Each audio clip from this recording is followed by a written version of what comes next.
ሰላም ጤና ይስጥልኝ የቻናላችን ቤተሰቦች፣ ዛሬ የምናየው ስለ አንዱ እብድ ስለሚመስል ነገር ግን በአጭር ጊዜ ውስጥ የኢንተርኔት ዓለምን በቁጥጥሩ ስር ስለዋለ ስለ ወጣቱ ልጅ ስለ አይሾስፒድ ነው። አንዳንዶች በጩኸቱና ባልተገደበ ስሜቱ ይወዱታል፣ ሌሎች ደግሞ ግራ ይጋባሉ። ነገር ግን አንድ እውነት አለ። አይሾስፒድ ወይም ዳረን ዋትኪንስ ጁኒየር ዛሬ ላይ በዩቲዩብ ዓለም ትልቅ ተጽዕኖ ካላቸው ሰዎች አንዱ ነው።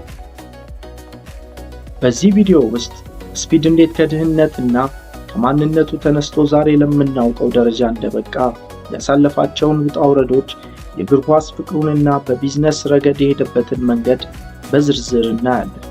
እስከ መጨረሻው አብራችሁን ቆዩ። ላይክ፣ ሼር፣ ሰብስክራይብ በማድረግ ቤተሰብ ይሁኑ ስንል ከወዲሁ እንጠይቃለን። ዳረን ዋትኪንስ ጁኒየር የተወለደው ጥር 21 ቀን 2005 እንደ አውሮፓውያን አቆጣጠር በአሜሪካ ኦሃዮ ግዛት ሲንሲናቲ ውስጥ ነው።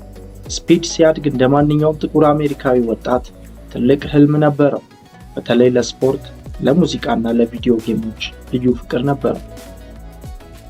ስፒድ ያደገው መካከለኛ ገቢ ባለው ቤተሰብ ውስጥ ነው።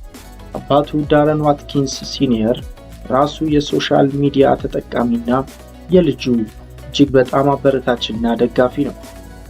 ስፒድ ገና በልጅነቱ በጣም ንቁና ተጫዋች ልጅ እንደነበር ቤተሰቦቹ ይናገራሉ። ብዙ ሰው ስፒድ ድንገት የመጣ ይመስለዋል። ነገር ግን የመጀመሪያውን የዩቲዩብ ቻናል የከፈተው በ2016 ዓ.ም እንደ አውሮፓውያን አቆጣጠር ገና በ11 ዓመቱ ነበር። በወቅቱ የሚያሳየው የጌም ጨዋታዎችን ወይም ጌም ፕሌይ ነበር።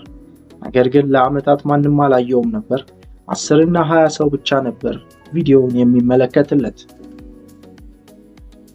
እዚህ ጋር የምንማረው ነገር ትዕግስት ወይም ኮንሲስተንሲን ነው። ስፒድ ዝነኛ ከመሆኑ በፊት ለ5 ዓመታት ያህል ምንም ሳይሰለች ቪዲዮ በቋሚነት ይለቅ ነበር።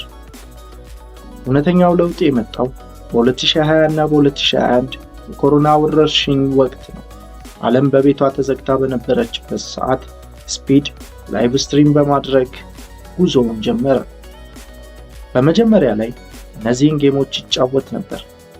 ነገር ግን ሰዎችን የሳበው ጌሙ ሳይሆን የሱ ካራክተር ወይም ባህሪው ነበር።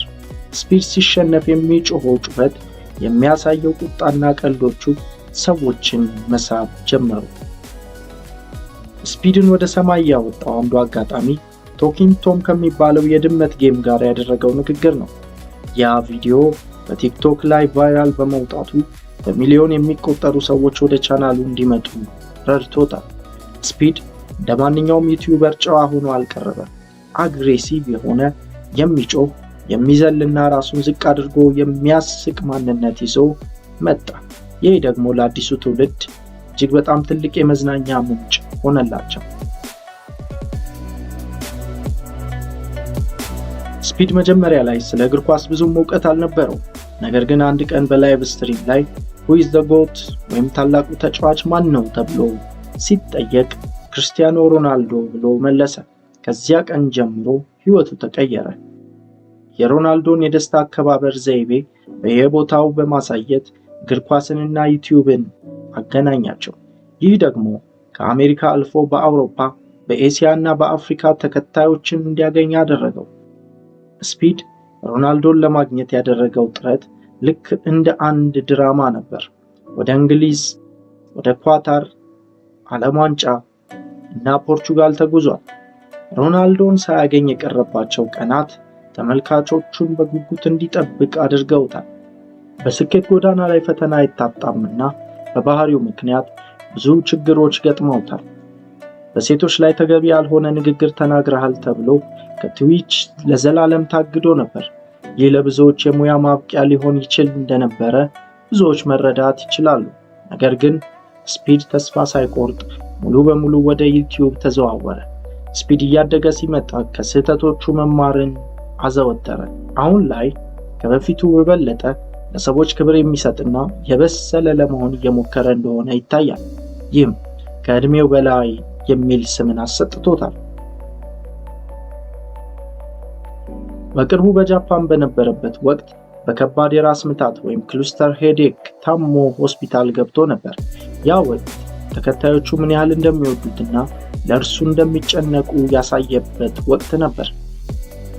ስፒድ ዝም ብሎ የሚጮህ ልጅ ብቻም አይደለም፣ እርሱ ትልቅ የቢዝነስ ሰውም ነው። አይሾስፒድ የሚለው ስም አሁን ላይ ትልቅ ብራንድ ነው። ልብሶች፣ መጠጦችና የተለያዩ ማስታወቂያዎች በዚህ ስም ይከናወናሉ።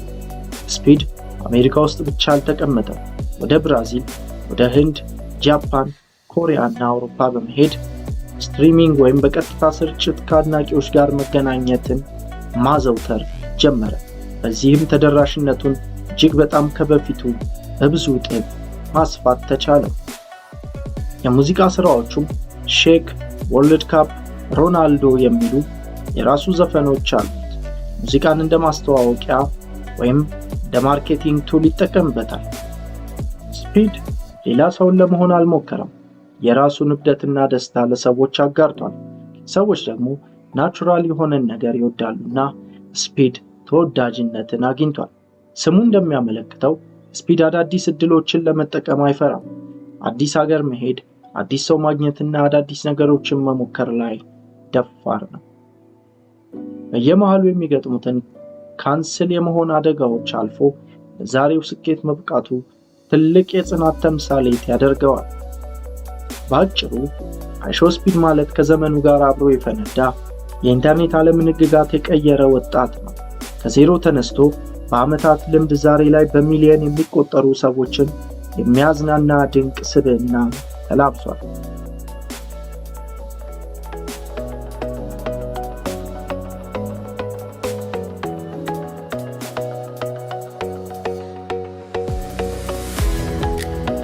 የዛሬው ቪዲዮአችን ይህንን ይመስል ነበር።